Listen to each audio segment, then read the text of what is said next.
Hey everyone, this is Gary. I'm going to be gone the next few days because I have the privilege of inducting my friend Chris Christensen into the Podcasting Hall of Fame. Chris is the host of the Amateur Traveler podcast, on which I've appeared as a guest over 20 times. So until I come back, please enjoy these Encore episodes. In the year 60 BC, a very unlikely alliance was formed between three of Rome's most powerful men. Gaius Julius Caesar, Gnaeus Pompeius Magnus, and Marcus Licinius Crassus agreed to put aside their differences for mutual gain. For many years, their alliance worked, and the three men were able to run the Roman Republic, until it eventually all fell apart. Learn more about the First Triumvirate on this episode of Everything Everywhere Daily.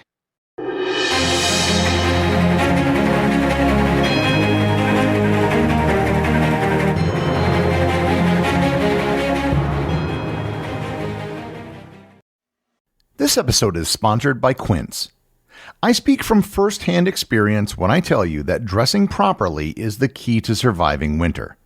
For the ultimate cold weather necessities made from premium materials, you've got to check out Quince. I literally write almost every episode of this podcast when I'm sitting on the couch covered in my Quince fisherman's blanket. It's incredibly warm, it's heavy, and it looks great. It is the best blanket that I've ever owned, and I love it.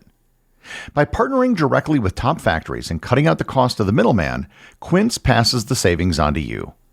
Quince only works with factories that use safe, ethical, and responsible manufacturing practices. They use premium fabrics and finishes for that luxury feel in every piece. Luxuriate in coziness without the luxury price tag. Go to quince.com/daily for 365-day returns plus free shipping on your order. That's QUINCE.com/daily to get free shipping and 365-day returns. Quince.com/daily. This episode is sponsored by Mint Mobile. One of the things I've noticed traveling around the world is how much more expensive American mobile phone plans are. In most countries I've visited, data and phone plans were very affordable. In the US, they tend to be really expensive. Mint Mobile has solved that problem by offering some of the most affordable mobile plans that you can find. All Mint Mobile wireless plans are $15 a month when you purchase a 3-month plan. Mint Mobile's secret is that they sell wireless services online. They don't have retail stores or salespeople. Moving to Mint Mobile is super easy. They use the same cell towers and networks as major carriers, and you can use your current phone and phone number. To get this new customer offer and your new 3-month unlimited wireless plan for just $15 a month, go to mintmobile.com/EED. That's mintmobile.com/EED. Cut your wireless bill to $15 a month at mintmobile.com/EED. $45 upfront payment required, equivalent to $15 a month. New customers on first 3-month plan only. Speed slower above 40 gigabit on unlimited plan. Additional tax, fees, and restrictions apply. See Mint Mobile for details.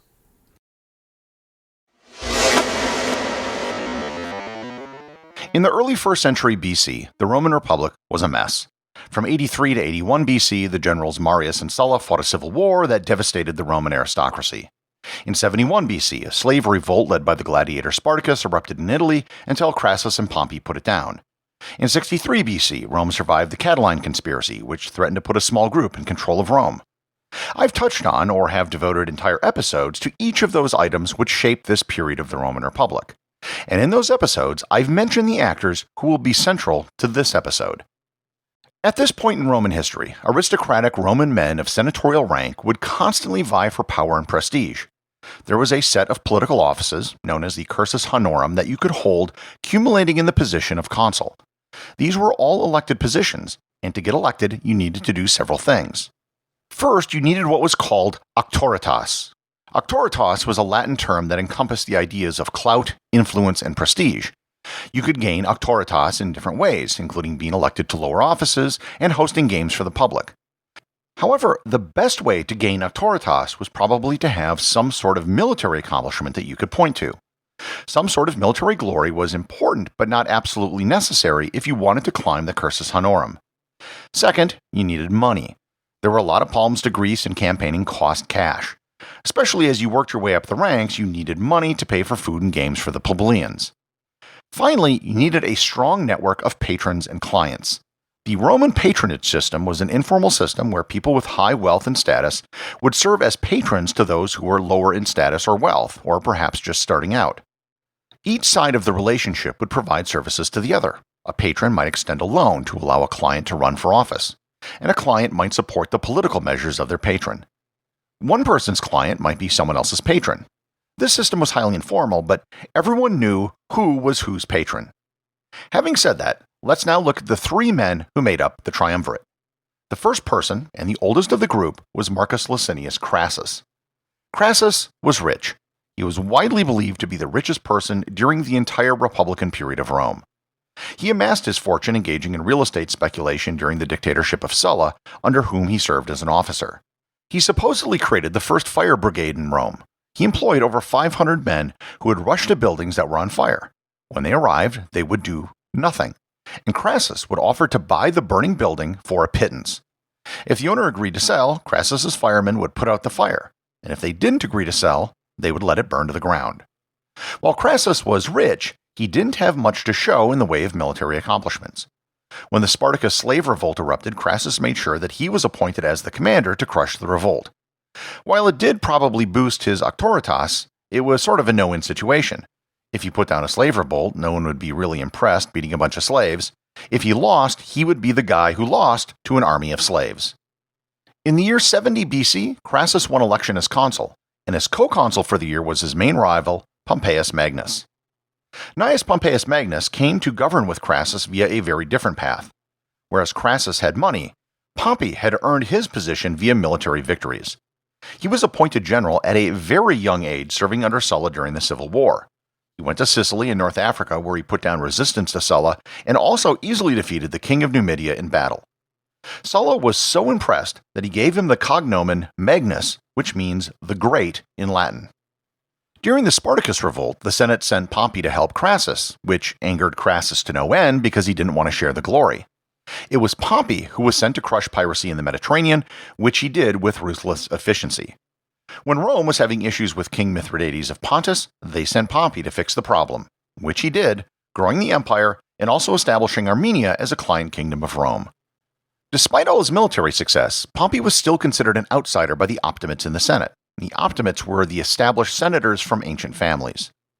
This became an issue when he came back to Rome in 61 BC to a triumph, and then tried to get legislation passed to distribute farmland to his veterans. The people went nuts for Pompey, but the Senate killed his proposal, and the head of the opposition was Crassus. The final member of this group was Julius Caesar. However, at this time, he still wasn't the Julius Caesar that everybody knows. Caesar at this time was a client of Crassus. Unlike Crassus and Pompey, Caesar's family was on the Marian side of the Civil War. In fact, he was the nephew of Marius and had to flee Rome so he wouldn't get executed. Caesar also had won the Grass Crown, the highest military award in Rome, at a very young age. It was basically the equivalent of the Congressional Medal of Honor, and I've covered this in a previous episode. In 63 BC, he decided to run for Pontifex Maximus, which was the head priest in Rome. It was an elected position and outside of the normal cursus honorum, but it was a lifetime position, so Caesar put himself heavily into debt to win the election, which he did easily. In his role as Pontifex Maximus, he could interpret auspices that could determine when the Senate could sit and when specific actions could be taken. Crassus agreed to pay for much of Caesar's debts in exchange for political support to oppose Pompey's agenda. Caesar, being a Marian, was popular with the populares, the common people, and supported land and social reform legislation. He won election as praetor and was appointed the governor of Hispania Ulterior with proconsular powers, which made him immune to prosecution, which was a big deal considering his debts. In 60 BC, Caesar came back to Rome from Hispania before his term of office was done so he could run for consul in 59 BC. The problem was that he was entitled to a military triumph for his success in Hispania. However, he couldn't enter Rome before the triumph. But if he wanted to run for consul, he had to do so in person inside of Rome. Everybody thought this would prevent him from running for consul because nobody in their right mind would pass up a triumph. However, that is exactly what Caesar did. As part of his campaign for consul, he managed to get the support of both Crassus and Pompey. All three of them had problems with the Optimates faction in the Senate. Caesar managed to convince both men to put aside their differences to work together. Everyone would get something out of this arrangement. Caesar would become consul. As consul, Caesar would then arrange to get Pompey's land grant for his veterans passed. Crassus would get his pet legislation passed and an opportunity to finally get the military glory that he always wanted. Between the three of them, they could pretty much control the majority of the votes in the Senate and get at least one of their choices for consul elected every year going forward. Part of the deal included Pompey marrying Julia, the daughter of Caesar. This established a family bond between the two men to ensure that neither would turn on the other. The odd thing about the marriage of Pompey and Julia is that the two of them, by all accounts, actually seemed to love each other, which was very rare in a Roman marriage. They actually showed affection in public, which most Romans considered to be very tacky. The Triumvirate was not a union of three men with common political views for the future of Rome. This was a coming together so each man could achieve their personal ambitions. I should note that supposedly they tried to get Cicero on board, but he had too much respect for the law and declined. So Caesar ends up winning the consulship, and his co-consul for the year is a guy by the name of Marcus Calpurnius Biblius, who was supported by the Optimates. Biblius tried to block Caesar and Pompey's legislation, but he was pretty much forced to retreat to his house by an angry mob, and he was ineffectual for the rest of the year. This allowed the Triumvirate to push through much of the legislation that they wanted to pass. One of the things that Caesar got out of this was that after his tenure as consul, he received a 5-year appointment as the governor of Cis and Transalpine Gaul, which was then later extended by another 5 years. Caesar didn't return to Rome for a decade, and spent those 10 years becoming the Julius Caesar that everyone is familiar with. Two things caused the downfall of the Triumvirate. The first occurred in September of 54 BC, when Julia died in childbirth. She gave birth to a daughter, who died 2 days later. With the death of Julia, the ties between Caesar and Pompey were gone, and it resulted in a downward spiral which later resulted in another civil war. World history would have been profoundly different if Julia and her daughter had lived. The other thing which killed the Triumvirate was the death of Crassus. Crassus was appointed as the governor of Syria, and it was there that he would finally get his military glory in the biggest way possible. He was going to defeat the Parthian Empire, the one enemy that Rome was never able to conquer. However, that didn't happen. Instead, at the Battle of Carrhae in May of 53 BC, he and most of his troops were killed. According to legend, he was killed when the Parthians poured molten gold down his throat to mock his wealth. If you ever wondered where the inspiration for that scene in Season 1 of Game of Thrones came from, it was Crassus. The endings for Pompey and Caesar weren't much better. Caesar, as most of you know, was assassinated on the floor of the Senate, stabbed 23 times, and Pompey was beheaded in Egypt after the Battle of Pharsalus when he lost to Caesar in the Civil War, proving once and for all who the better general really was. The Roman historian Livy noted that the Triumvirate was, quote, a conspiracy against the state by its three leading citizens. Livy was right. The First Triumvirate was just one more step along the path towards the end of the Roman Republic. And it would only be 10 years after the fall of the First Triumvirate that three more men would once again come together to form another triumvirate. Caesar's adopted son Octavian, Caesar's right-hand man Mark Antony, and some other guy by the name of Marcus Lepidus. They would divide up the Republic in an attempt to control it. However, that is a story for another episode.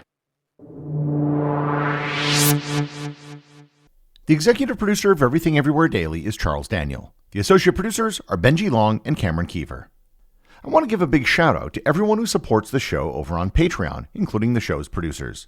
Your support helps me put out a show every single day. And also, Patreon is currently the only place where Everything Everywhere Daily merchandise is available to the top tier of supporters. If you'd like to talk to other listeners of the show and members of the Completionist Club, you can join the Everything Everywhere Daily Facebook group or Discord server. Links to everything are in the show notes.